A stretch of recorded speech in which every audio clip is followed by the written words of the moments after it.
Perform the indicated operations. Which of the following is the resulting polynomial written in standard form? So this is all multiplication, which means I can do it in any order. I'm going to drop all those parentheses. There's no addition and subtraction, and I can do the multiplication in any order I want. So I'm going to put the numbers together, and then I'm going to put the x's together, and then I'm going to put the y's together.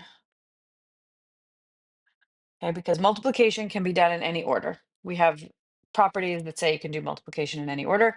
And then I am going to multiply the things that have rules for multiplying them. Okay, so -10 times -4 is 40. That immediately eliminates A and B. Okay, x cubed times x to the fifth. When you multiply like bases, you add the exponents. So that's x to the eighth. And then same rule for the y. That's a y to the first. Add the exponents and we get y to the fifth.